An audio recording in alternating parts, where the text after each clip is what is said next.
para ninguém dizer que não teve acesso a isso, e pode reproduzir de montão. As TVs estão ensinando abobrinha para o povo. O senhor tem algum documento para dizer que tem liderança evangélica envolvida com maçonaria? Sim, sim. No dia 18 de outubro, entreguei para os irmãos copiarem. Aí ele cita o nome de todas as lideranças evangélicas na maçonaria. Para mim, eu falei, mas por que você não foi abrir com o Bispo Macedo? Por que você não foi abrir com o Caio Fábio? Com o Fanini, com o Fausto Aguiar de Vasconcelos? Por que você não foi abrir com o Silas Malafaia, com o Guilhermino Cunha, com o José Wellington Bezerra, o presidente das Assembleias de Deus? Pedrosa, todos esses homens estão lá na maçonaria comigo. Ameaçado de morte, não foi pelo beira-mar, não. Ameaçado de morte por pastores. Pô, para com isso. Agora, o que tem isso a ver com cristianismo, com cristão? Meu Deus do céu. Olha, cadê a câmera? Eu quero falar aqui direto para a câmera. As nossas lideranças evangélicas, o povo evangélico está sabendo quem está lá dentro. Vocês vão se pronunciar logo. Vocês sabem que está escrito lá para vocês. Ó, Senhor, eu fundei a religião, eu expulsei demônio, eu curei enfermo. Deus vai dizer para vocês, olha, apartai-vos de mim, maldito, para o fogo eterno preparado para o diabo e seus anjos. Vocês sabem que os bodes serão colocados à esquerda. Eles vão ser jogados no inferno. Não tem, a palavra de Deus é clara. Não vem com conversa fiada, dizer que não sabe, que lá o diabo se transfigura em figura de pessoas. Se você trouxer um satanista aqui entrevistar, ele vai dizer que o diabo dá dinheiro para ele, que curou ele de diversas doenças. Por quê? Isso é poder oculto. Nós estamos discutindo, isso existe. O anticristo, ele vai morrer e vai ressuscitar. Isso é impunidade, isso é injustiça. Olha aqui do lado o convite da Ku Klux Klan para uma noite evangelística. Forças ocultas vinham atuando, meu irmão. Isso aqui é um cartaz antiguíssimo que eu achei no museu da Ku Klux Klan. Olha aqui, em inglês. Grande encontro da Ku Klux Klan, nessa terça-feira à noite. Por que os cavaleiros da Ku Klux Klan? Pelo evangelista Homer Kelly. Entusiasta, comunidade, cantores, comunidade, dos livros evangélicos, bonitos números musicais. Lá, o Ku Klux Klan patrocinando o evangelho, meu irmão, matando os negros, fazendo tudo isso. É a mesma coisa que a maçonaria faz hoje. Faz tudo o que Hitler faz. É o mesmo sentimento do anticristo. Se você quiser saber, conhecer um pouco mais do anticristo, você estuda a vida do Hitler. Para ninguém dizer que não teve acesso a isso, e pode reproduzir de montão. As TVs estão ensinando abobrinha para o povo. O senhor tem algum documento para dizer que tem liderança evangélica envolvida com maçonaria? Sim, sim. No dia 18 de outubro de 2001, um ano depois que fui levado para o hospício como doido, o Stefan Saad, eu distribuí 3.500 livros, Maçonaria e Fé Cristã, de John Scott Horrell. E um desses livros caiu na mão do pastor Saad. Ele saiu da maçonaria em 95. Em 2005 eu fiz o primeiro encontro com o pastor Paulo Pimentel. O primeiro encontro com o pastor Paulo Pimentel, de ex-maçom, no apartamento de 2 quartos lá na Tijuca, que os irmãos me conheceram. Isso que é intrepidez e ousadia. Um homem sozinho, pequeno, nós fizemos. E o Saad esteve lá, pastor. Ele saiu da maçonaria e me entregou. Ameaçado de morte, não foi pelo beira-mar, não. Ameaçado de morte por pastores. Ele me procurou, eles estão querendo me matar. Eu socorri, como já socorri vários pastores. Aí o Stefan Saad sentou no sofá assim, grava que eu vou falar agora, 42 minutos. Ele faz uma oração, está aqui, está distribuído, entreguei para os irmãos copiarem. Aí ele cita o nome de todas as lideranças evangélicas na maçonaria. Para mim, eu falei, mas por que você não foi abrir com o Bispo Macedo? Por que você não foi abrir com o Caio Fábio, com o Fanini, com o Fausto Aguiar de Vasconcelos? Por que você não foi abrir com o Silas Malafaia, com o Guilhermino Cunha, com o José Wellington Bezerra, o presidente das Assembleias de Deus? Pedrosa, todos esses homens estão lá na maçonaria comigo. Porque Deus mandou um homem lá na minha casa, entregou, num vídeo que eu gravei em desespero, o cara ameaçado de morte, 42 minutos, ele me deu a lista das lideranças evangélicas envolvidas com o satanismo da maçonaria. O diabo faz isso, ele te dá toda a autoridade, depois puxa o seu tapete. É um poder que não tem na Constituição brasileira, não permite essas entidades funcionarem. E muito menos na Bíblia. Se em João 18, 20, pastor Jesus disse, e respondendo-lhes Jesus disse, eu sempre ensinei nos templos e nas sinagogas, onde reúnem todos os judeus. E tudo falei abertamente. E nada disse em oculto. Como é que o cristão vai viver de ocultismo? Nós, como vemos uma criança lá quietinha num canto, você pode saber lá que ela está fazendo coisa errada. Não é? Então esse ocultismo não tem lugar no ministério, na Igreja de Cristo. Forças ocultas por trás dos grandes acontecimentos históricos do Brasil. A revelação é deste médico. José Renato Pedrosa acusa a instituição de satanismo e diz que os maçons vêm manipulando a humanidade no decorrer da história. Os homens mais ricos da face da terra são os maçons. Porque Deus mandou um homem lá na minha casa, entregou, num vídeo que eu gravei em desespero, o cara ameaçado de morte, 42 minutos, ele me deu a lista das lideranças evangélicas envolvidas com o satanismo da maçonaria. Pastores maçons. Segundo o testemunho do pastor Saad, ex-maçom grau 33 e guarda dos selos por 10 anos, gravado em 18 de dezembro de 2001, afirma que estes são maçons e pastores evangélicos. Vamos aos nomes. Silas Malafaia e familiares, pastor da Assembleia de Deus da Penha, Rio de Janeiro. Edir Macedo, bispo fundador e dono da Igreja Universal do Reino de Deus. Bispo Rodrigues, político da Igreja Universal, pediu demissão por envolvimento no mensalão e etc. Miguel Ângelo, apóstolo da Igreja Cristo Vive, Rio de Janeiro. Fausto Aguiar de Vasconcelos, pastor presidente das Convenções Batistas Brasileira e Carioca. Nilson do Amaral Fanini, ex-pastor da PIB de Niterói e ex-presidente da Aliança Batista Mundial. Guilhermino Cunha, ex-pastor da Catedral Presbiteriana do Rio de Janeiro. Manuel Ferreira, juiz e pastor das Assembleias de Deus de Madureira, Rio de Janeiro. Abner, pastor da Assembleia de Deus de Madureira. Túlio Barros, pastor da Assembleia de Deus de São Cristóvão. José Wellington Bezerra da Costa, pastor presidente das Convenções Gerais das Assembleias de Deus. Caio Fábio, ex-pastor da Igreja Presbiteriana, Rio de Janeiro. Nemuel Kessler, pastor da Assembleia de Deus, Rio de Janeiro. Paulo César Brito, pastor fundador da Maranata do Rio de Janeiro. Francisco Silva, político e dono da Rádio do Garotinho, Rádio Melodia, Rio de Janeiro. Isaías de Souza Maciel, pastor, dono da Rádio Boas Novas, Rio de Janeiro. Harold de Oliveira, político e dono da Rádio El Sadai, MK, publicita pai da Marina. Alberto Brizola, político e radialista, ex-marido da Marina de Oliveira, Rio de Janeiro. É estranho, pois todos citados na listagem, são grandes líderes evangélicos, que divulgam o Evangelho de Cristo e ajudam na obra de Deus e salvam muitas almas. Alguns possuem programas na mídia ajudando a divulgação do Evangelho de Jesus Cristo. O que realmente deve ser preocupante a todos nós é a qualidade de vida e poder que esses falsos líderes têm apresentado e levado as pessoas a experimentarem no momento em que supostamente aceitam a Jesus como seu Salvador. Esses irmãos usurpam uma falsa liderança e se estabelecem líderes do povo Laodiceia. Vejam só comigo o que pode estar acontecendo.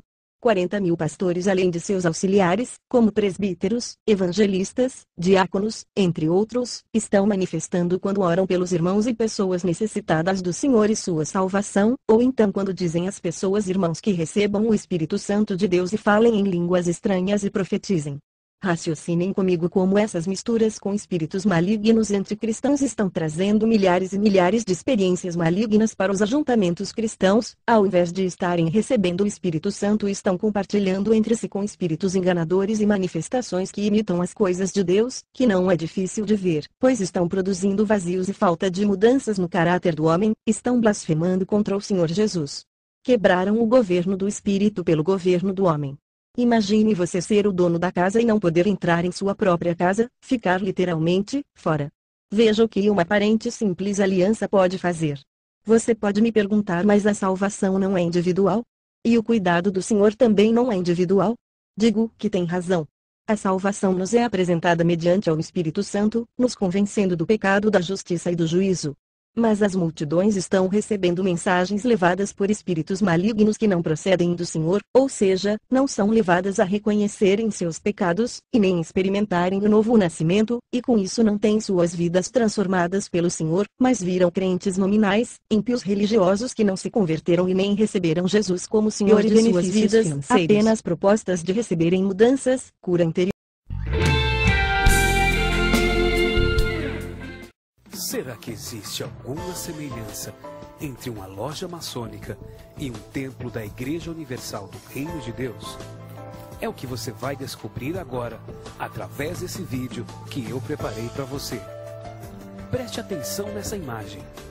Ela mostra, primeiro, uma loja da maçonaria e, em seguida, um templo da Igreja Universal no Reino de Deus. À primeira vista, pode passar despercebido um detalhe no mínimo estranho. Nessa imagem de uma loja maçônica, vemos no detalhe uma pirâmide que fica no cume da sua fachada. Agora veja essa foto de um templo da Igreja Universal do Reino de Deus. Assim como na loja maçônica, também possui uma pirâmide posicionada na parte mais alta de sua fachada. Veja agora essa outra foto de uma loja maçônica. No detalhe, mais uma vez, a pirâmide na fachada. Já nessa imagem de outro templo da Igreja Universal, percebe-se facilmente que a pirâmide faz parte da arquitetura dos seus templos. Se tirássemos do fundo a inscrição Jesus Cristo é o Senhor e a pomba que fica no centro da pirâmide e a substituíssemos pelo símbolo da maçonaria, teríamos então uma típica loja maçônica. Essa imagem mostra o interior da mansão construída pelo senhor Edir Macedo na cidade de São José dos Campos. Veja no detalhe a mesma pirâmide das lojas maçônicas e também dos templos da Universal, presente na arquitetura dessa mansão, como uma identificação subliminar com a maçonaria. Veja uma vez mais o templo da Igreja Universal. Mera coincidência? E o que dizer sobre a fachada da mesma mansão? Preste atenção no detalhe. Nessa fachada está um dos símbolos mais utilizados pela maçonaria, o compasso. Veja agora este desenho dos símbolos maçônicos. No destaque, o compasso e o esquadro. Nessa imagem da fachada de uma loja maçônica, vemos claramente o compasso, o esquadro e o olho de Lúcifer, ou o olho que tudo vê.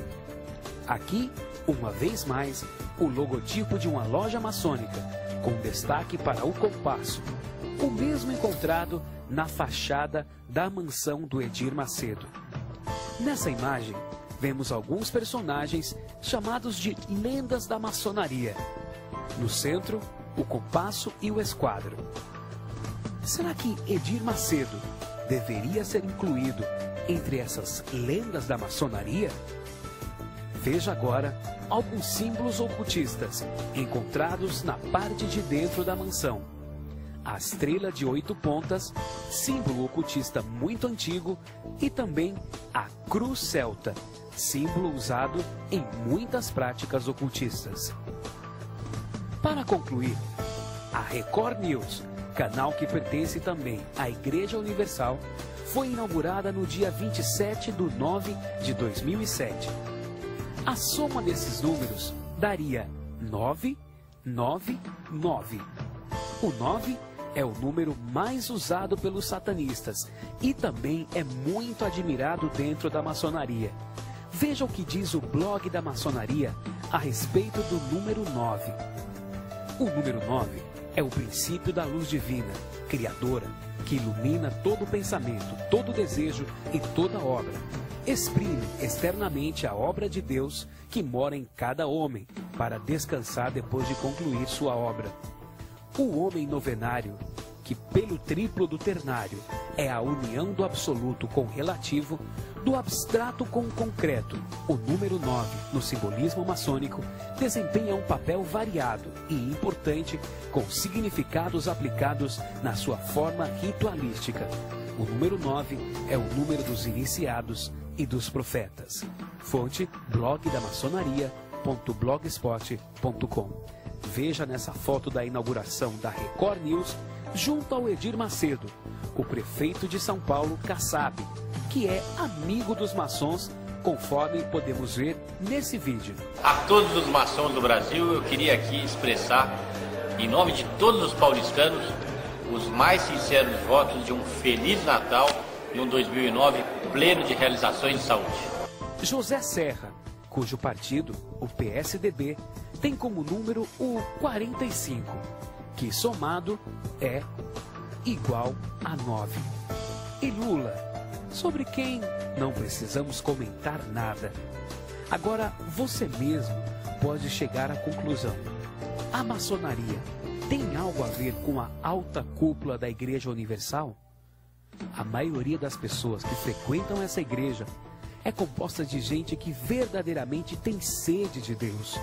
Mas a liderança dela terá que prestar contas um dia, não ao grande arquiteto do universo, mas ao verdadeiro Deus, cujo nome é o Eterno.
Porque nós acreditamos na mentira.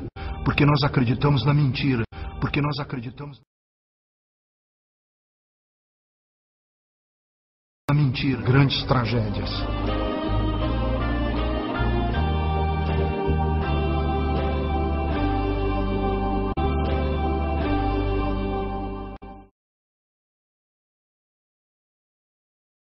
E abrindo o caldeirão de hoje, eu tenho a honra de trazer Ana Paula Valadão.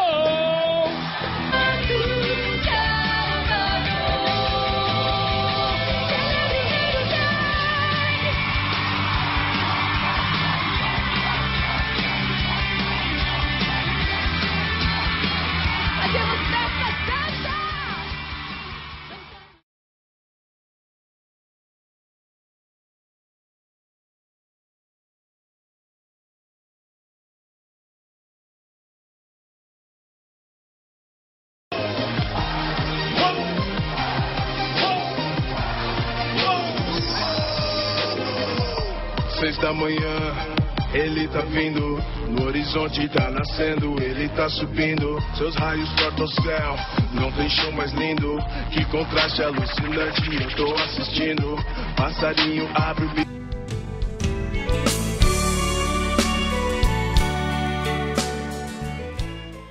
Antes, desejo a você um feliz 2012. Aqui, ó, vamos amar, porque o mundo pode acabar. Já pensou? Então vamos amar o Brasil todo. Nossas camisetas do bem, tá lá no site. E como a gente sempre faz todo ano, há 12 anos, já 11 anos aqui na TV Globo, antes agradecendo a presença de todos, muito obrigado aí pela gentil participação. Meninas, vamos lá. Esse programa tá bem louco, um apresentador judeu, música evangélica, cheio de gente, ou seja, católica, a gente topa tem muçulmano. Então como não poderia deixar de faltar, na nossa Torre de Babel aqui das religiões, a nossa oferenda Iemanjá, que eu gosto tanto, para trazer boas energias, boas vibrações em 2012, aqui na Praia das Dunas, no Ceará.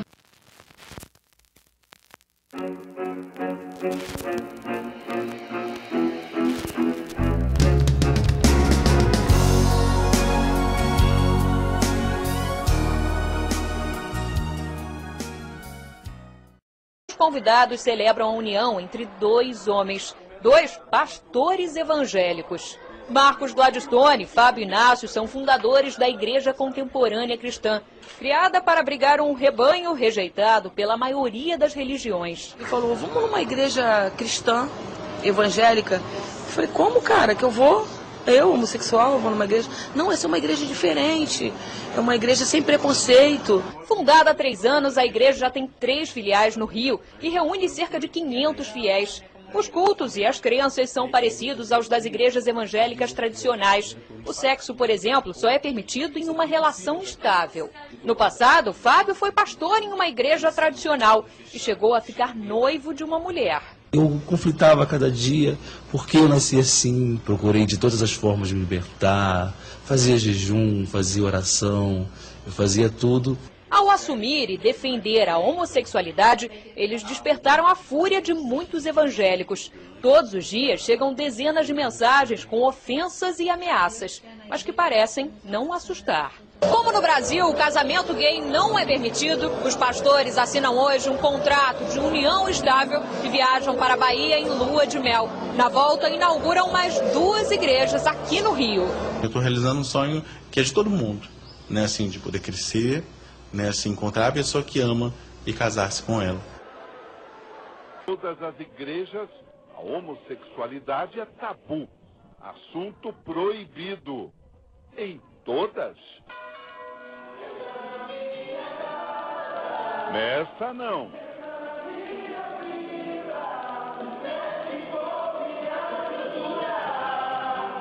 A Igreja Cristã Contemporânea nasceu no Rio de Janeiro há 3 anos, reúne 500 fiéis por lá e decidiu começar a sua expansão pelo Brasil por Minas Gerais.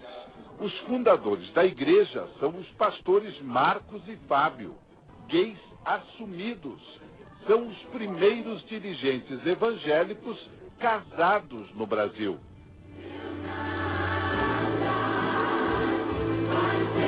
Amor e fidelidade, não só com Deus, como também com a nossa igreja. Os dois foram criados dentro de igrejas evangélicas. Eu comecei na Assembleia de Deus com meu tio, que é pastor. Saí da Assembleia e fui para a Universal.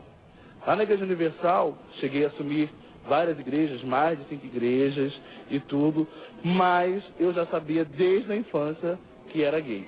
A vida era difícil.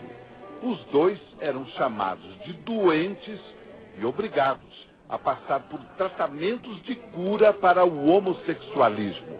Passei pelo sal, passei por várias coisas, correntes, subi monte, desci monte, fiz de tudo para tentar me libertar da questão da sexualidade. Mas afinal, a Bíblia condena os homossexuais? A Bíblia não condena a homossexualidade. Foram interpretações errôneas no sentido de afastar os homossexuais. E por que Belo Horizonte, pastor? É uma cidade que existem muitos evangélicos.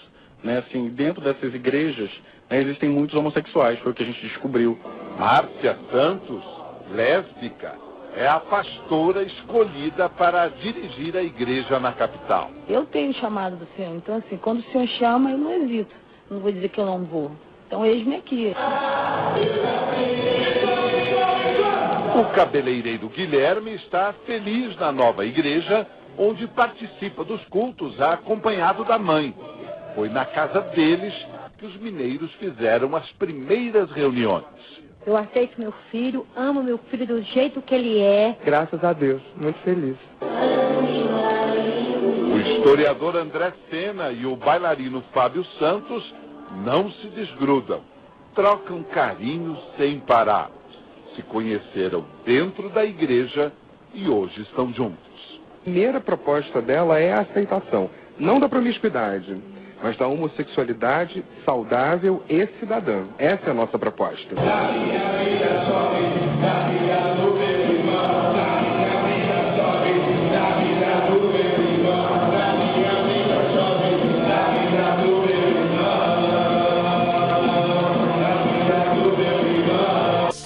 Com o objetivo de acabar ou pelo menos diminuir o preço.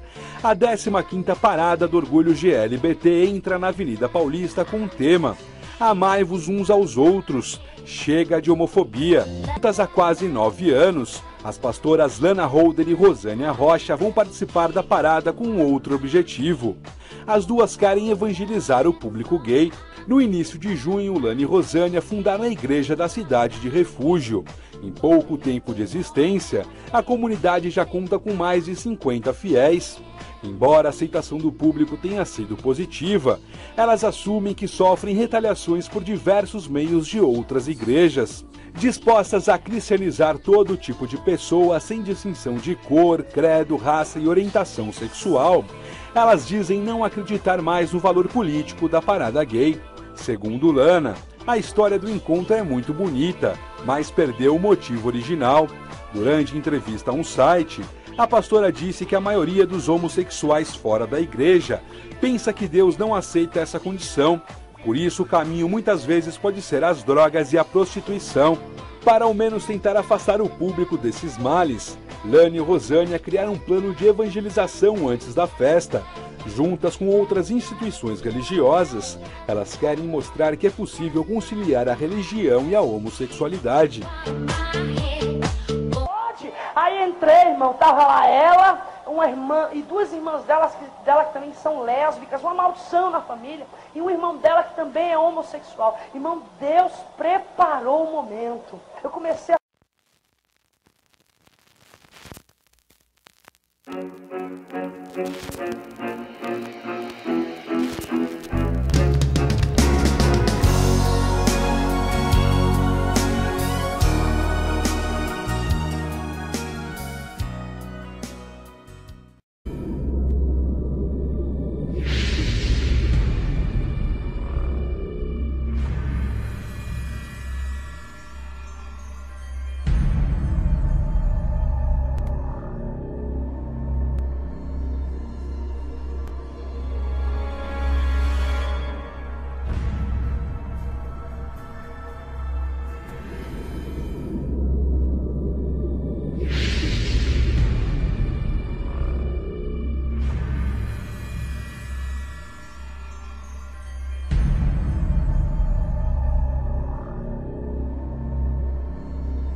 something from God's heart that God gave me this past few days.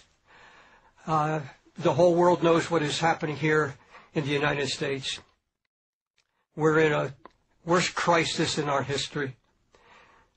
And the people everywhere, especially in New York City, where the crisis hangs so heavy overheads, there's a great fear. I was told that in the stock market, after it closes, men are collapsing and falling down in fear. And it's not just an American problem. It's a European problem. It's worldwide. God is doing what he warned us he would do when sins have mounted up into heaven. And that's that he would shake everything that can be shaken. And the whole world is shaking now with an economic meltdown. And it's going to get so frightening that not one of us will be unaffected. We're all going to be affected. Every minister, every family, Christians and unbelievers alike. We're all going to feel and see things that are terrifying. And many are going to have their faith shaken. Many are going to abandon their faith. Even when Jesus walked the earth, when hard message came, when hard times came, and he saw many leave him, he said, many, the Bible says, many forsook him.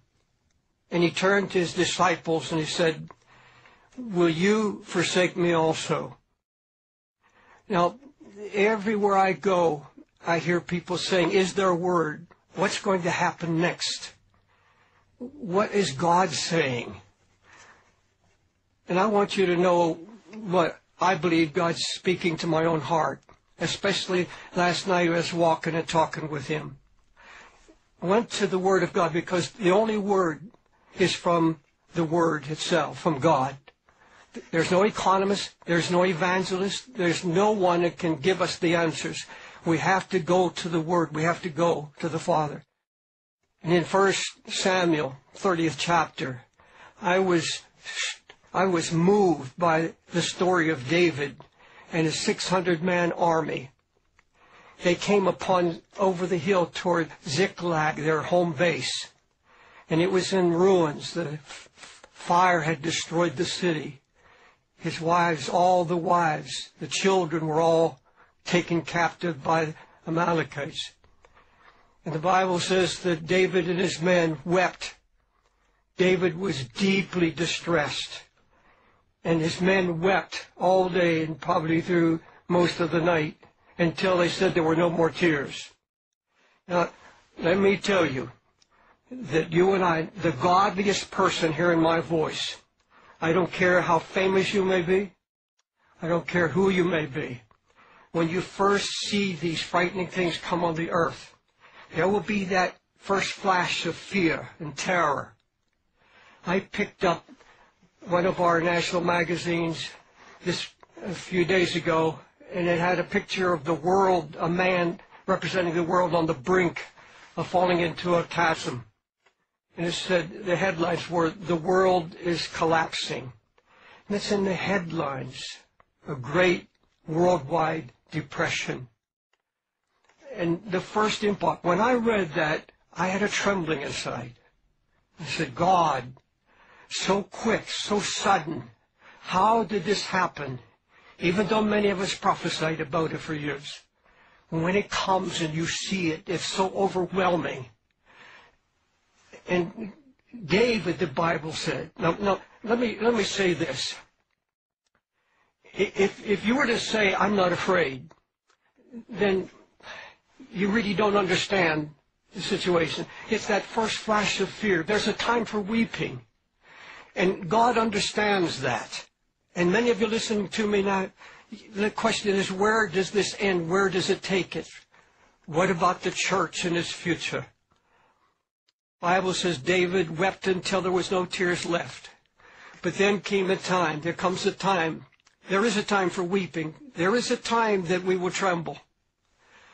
But God understands that. Then there comes a time to fight. David stood up, no more questions. The Bible said he encouraged himself in the Lord. And we have come to a time where every man, every woman has to get their own word from God. You can't get it from some great voice. You can't get it from someone you think is holier than you. You have to get alone with God. David got alone, and the Bible said he encouraged himself. And you'll hear the voices. But you have to get your own word as David did. I have to get my own word.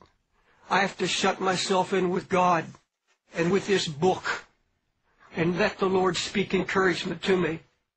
Folks, it doesn't matter who prophesied what and when. That's all in the past. That doesn't matter. And you'll hear a lot of prophetic voices saying good days are just ahead. No. We're in that time now that Ezekiel, Jeremiah, Hosea, and all the prophets said, the day of God's vengeance and recompense upon the wicked. But the prophet Isaiah said, but you are safe. This is not about God's people now, even though he's purging his church. This is about having a word from God. If you're a pastor, your congregation, like our congregation, coming to church in every service, what is God saying? What is the word? Now, David had 600 men that couldn't get a word. They didn't know how. But there are those who have walked with Jesus and know that the answer is here, and they have to come to the people now with a word of hope, a word of encouragement. David had the priest Abiathar. Abiathar couldn't help him. He had wise men, some of the wisest men in the world in his little army. They couldn't help him. Comes a time nobody can help you. Nobody give you a word. But David said to Abiathar, bring me the ephod. God spoke through the ephod in those days. And he got a word from the Lord, not from a pastor, not from anyone else. But he got a word of encouragement. God said, yes, I'm going to bring you through. There's going to be a recovery. You're going to know my hand for protection.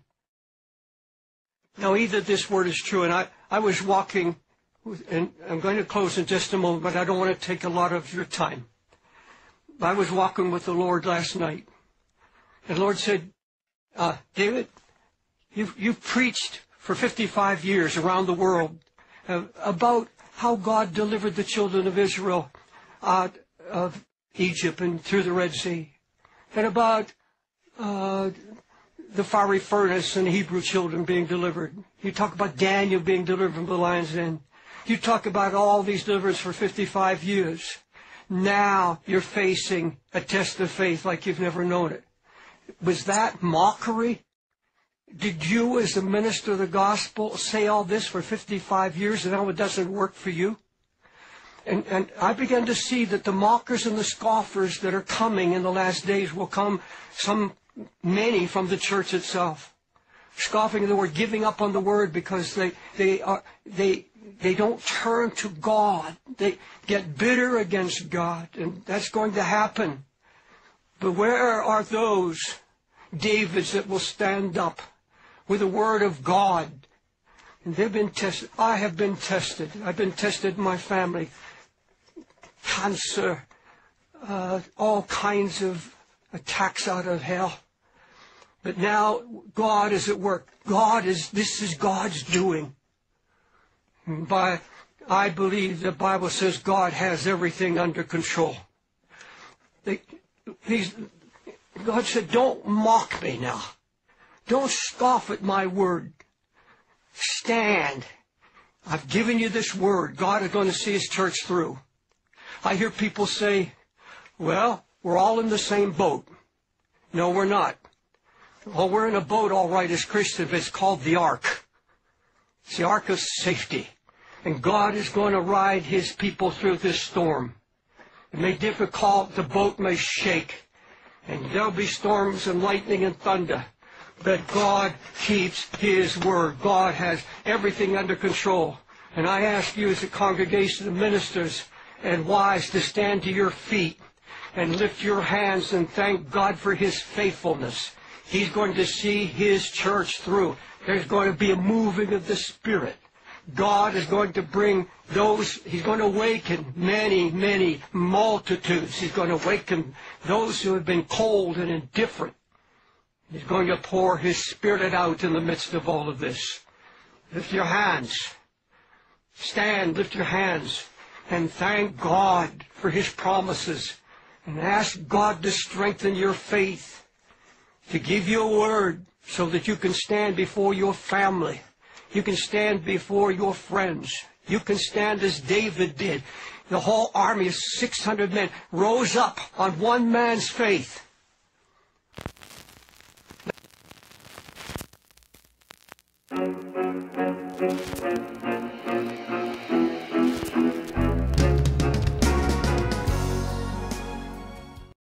Iniciará a explicação dessa profecia no versículo 8.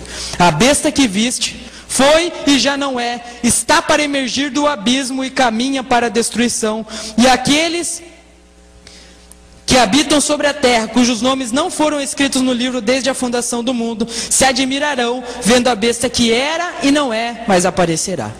Imaginem o seguinte, irmãos. O anjo chega para vocês e diz, ó, eu vou explicar o que vocês viram. E ele diz assim, ó, a besta que você viu era, já não é, vai subir do abismo e vai para a perdição.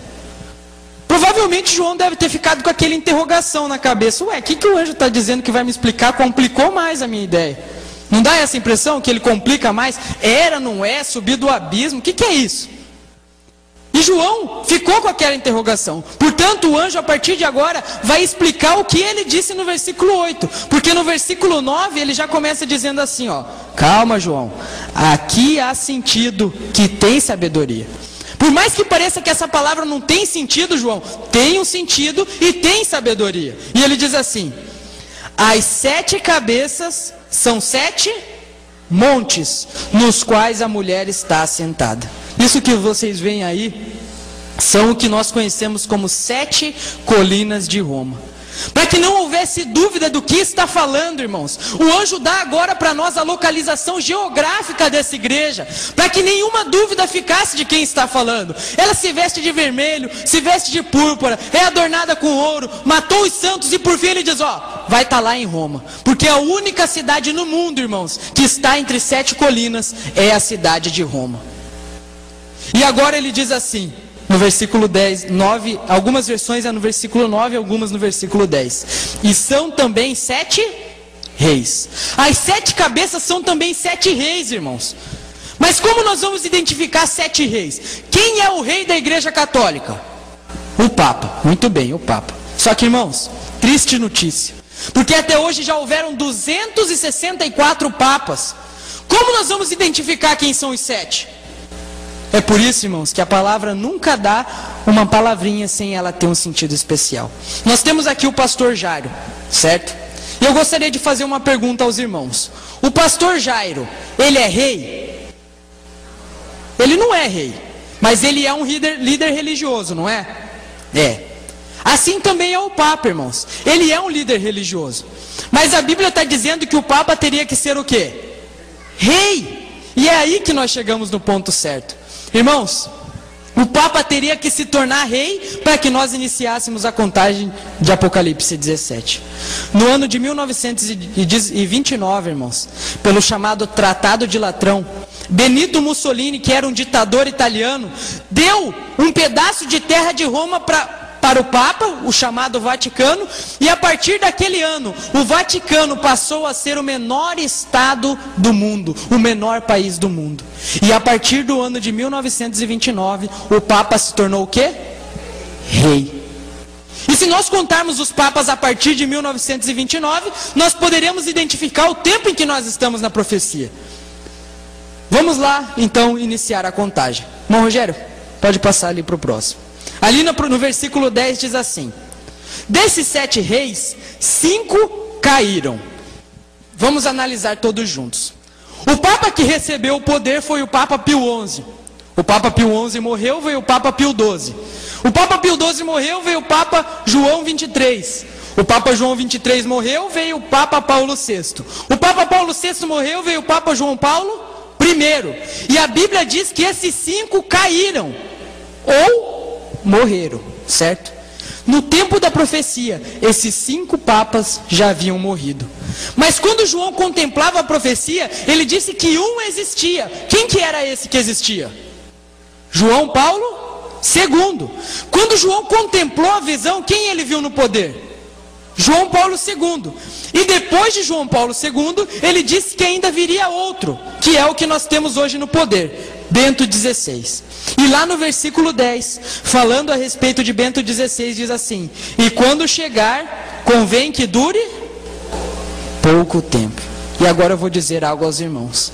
Quando Bento XVI foi escolhido como Papa, perguntaram a ele por que ele escolheu o nome de Bento para ser Papa. O nome dele é Joseph Ratzinger. Por que você escolheu o nome Bento? Sabe o que ele respondeu? Porque todos os Bentos duraram pouco e eu sei que o meu reinado será curto. Irmãos, eles sabem de tudo. Eles sabem dos enganos que o diabo tem. E por isso Bento XVI diz que ele vai durar pouco, confirmando o que a profecia está dizendo. Ele vai durar pouco. E agora, irmão, estamos vivendo exatamente no tempo do 7º rei. O 7º rei dura pouco. E vejam só, quem que é que vem depois desse 7º rei? Versículo 11.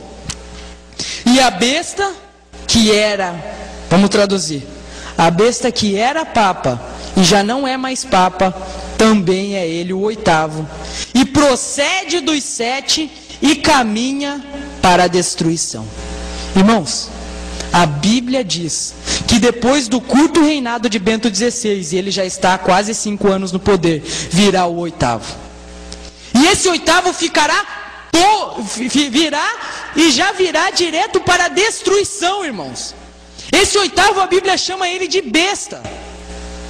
Mas quem é esse 8º? Que a Bíblia diz que procede dos 7, mas como procede dos 7?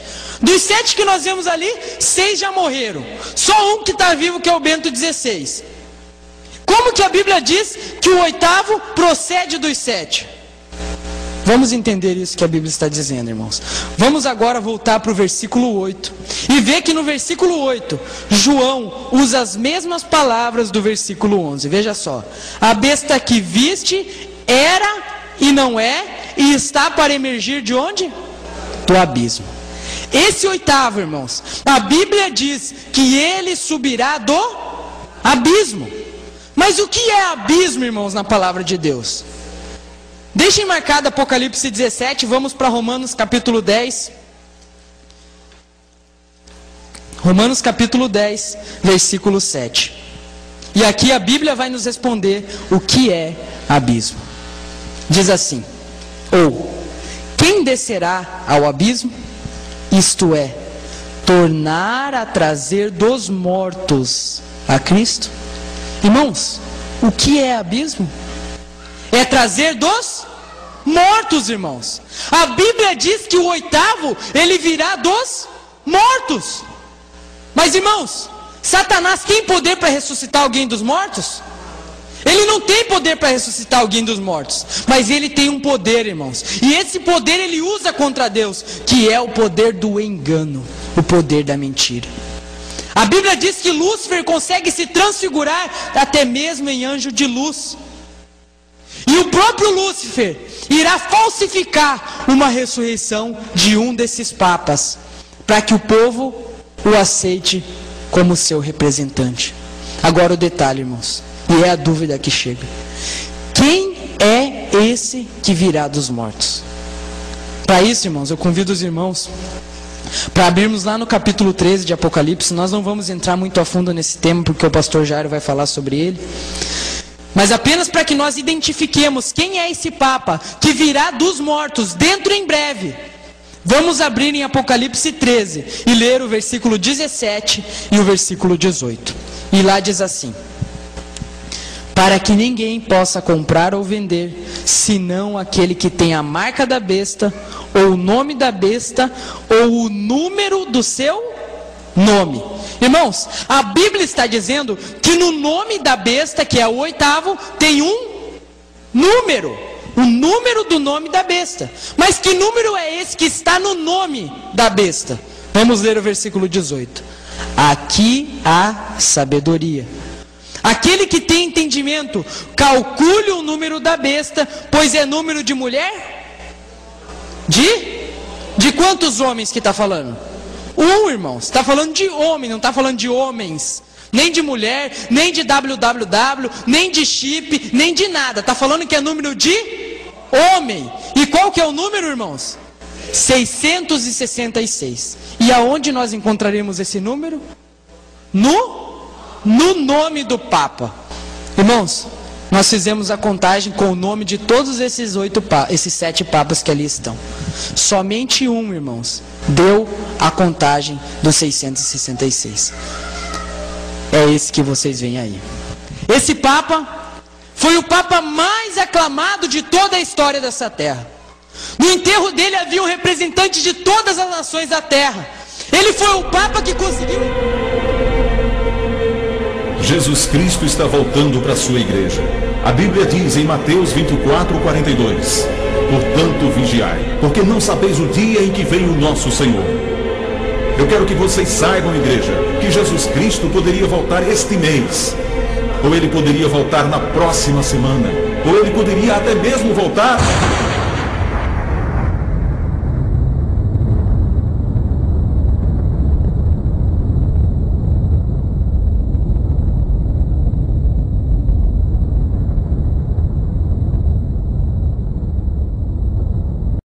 Vigiai, pois, a todo tempo, orando, para que possais escapar de todas essas coisas que têm que suceder e estar em pé na presença do Filho do Homem. Lucas 21:36. Vai brincar, querido.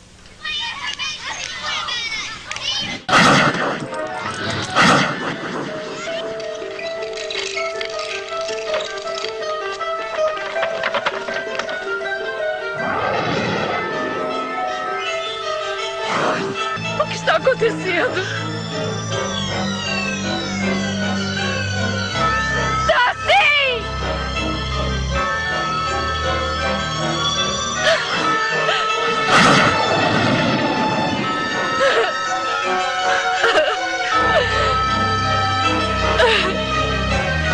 Lisa, o que está acontecendo? O que está acontecendo, Lisa? Me explica, por favor. O Michael estava certo, ele estava certo. Eu devia ter ouvido ele. Michael.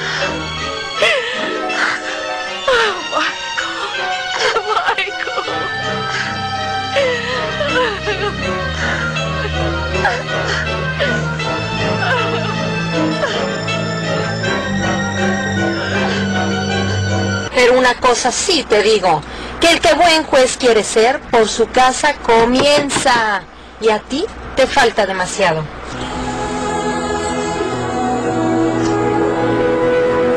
Fíjate, vamos a chocar. ¿Manejas como borracho? ¿O qué también? Ahora te vas a justificar. Mi amor.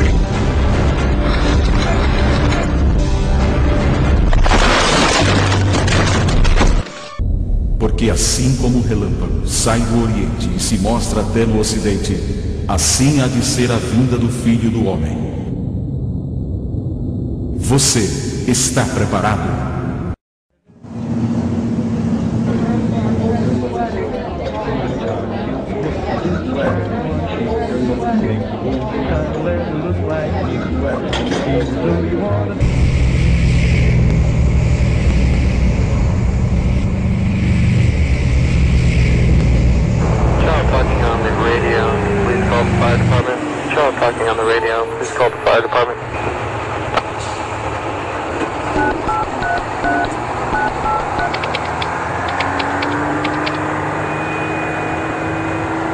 Now, as we bring out our new product for this fall season, we are anticipating a 90% jump.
Atenção para a notícia urgente.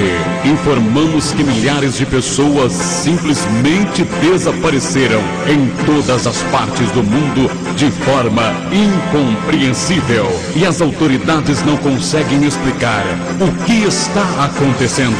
O mundo está em caos. Carros sem seus condutores causam inúmeros acidentes. Aviões sem seus pilotos caíram em várias partes do mundo. Trens desgovernados aumentam a tragédia. Só nos resta uma indagação. O que está acontecendo? Em segundos, maiores informações sobre este acontecimento. Então, estando dois no campo, será levado um e deixado outro. Estando duas moendo no moinho, será levada uma e deixada outra. Vigiai, pois, porque não sabeis a que hora há de vir o vosso Senhor. Para aqueles que ficarem, só lhe restarão dor e tristeza. O que será de nós? Prepare-se. Jesus está voltando.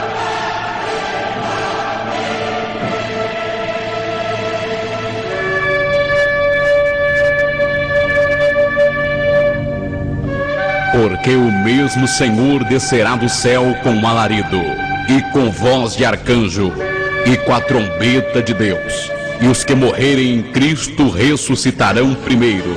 Depois nós, os que ficarmos vivos, seremos arrebatados juntamente com eles nas nuvens, a encontrar o Senhor nos ares. E assim estaremos sempre com o Senhor. Prepare-se, prepare-se.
com fogo, a terça parte deste mundo queimará.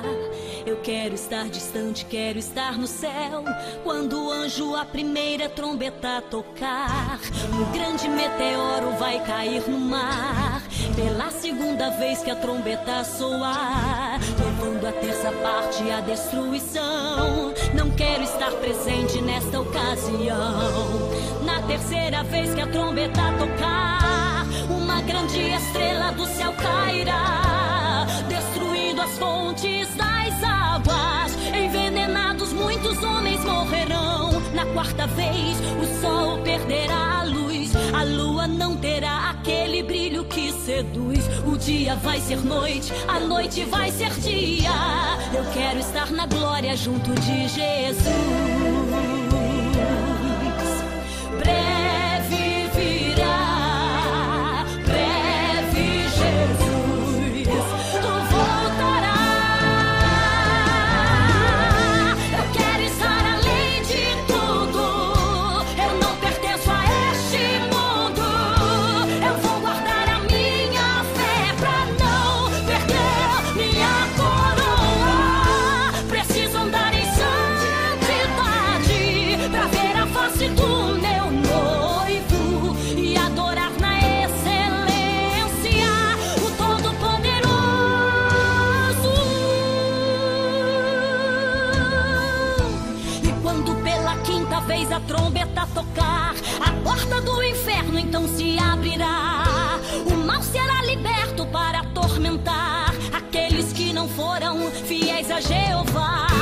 Os homens vão querer a morte se entregar, e certamente deles ela fugirá. Desesperadamente vão gritar perdão, durante 5 meses assim ficarão. E quando pela sexta vez a trombeta tocar, 200 milhões de anjos do inferno virão. São eles cavaleiros da destruição, matando a terça parte da população. E quando o sétimo anjo tocar a última trombeta, haverá no céu grandes vozes que dirão: os reinos do mundo vieram a ser do nosso Senhor Jesus Cristo, e Ele reinará para sempre. E os 24 anciãos que estão assentados em seus tronos diante de Deus se prostrarão sobre seus rostos e adorarão em espírito e em verdade. Oh, aleluia! Não quero estar aqui quando as trombetas tocarem. Não quero estar aqui, eu quero estar com Jeová. Eu vou me preparar, eu vou me preparar. Aqui não vou ficar, aqui não vou ficar. Eu não pertenço a este mundo. Eu vou guardar a minha fé pra não perder minha coroa.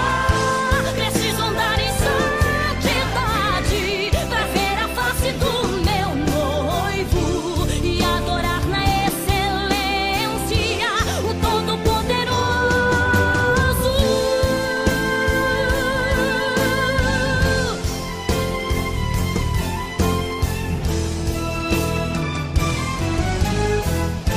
Eu quero estar além de tudo, eu não pertenço a este mundo. Eu vou guardar a minha fé pra não perder minha coroa. Preciso andar em santidade pra ver a face do meu noivo e adorar na excelência o Todo-Poderoso.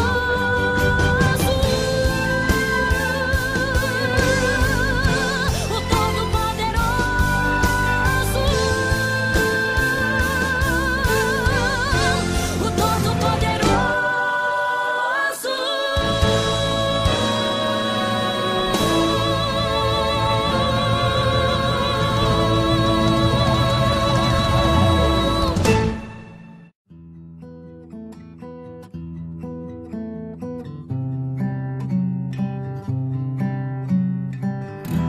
Um dia, os meios de comunicações vão se voltar para um fato que com certeza vai causar pavor em todo mundo.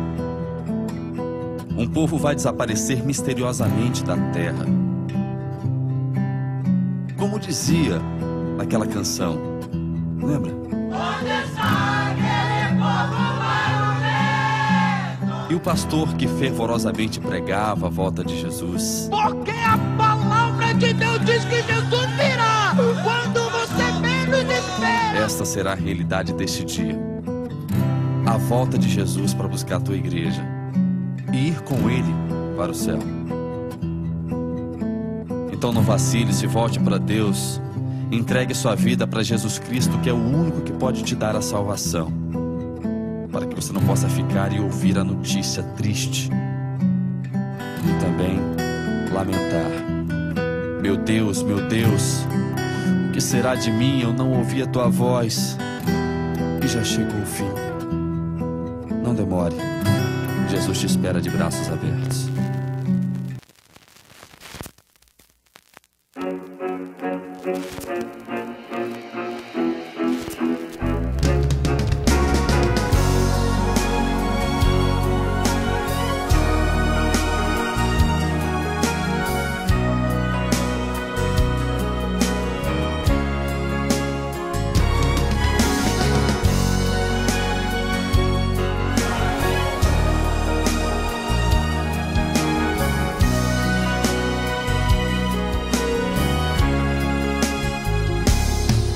Cada dia ela vai crescendo mais. Muitos têm medo de enfrentar a realidade. Já não vivem a verdade e a mentira está no ar. Tanto engano leva o mundo a chorar. Ela vem pra destruir mais, construindo uma honra sem a verdade, revestida de aparência, inocente, mas porém sua máscara não pode ir além. Não adianta, vai cair por terra, pois a verdade vai aparecer. A mentira sempre perde nesta guerra.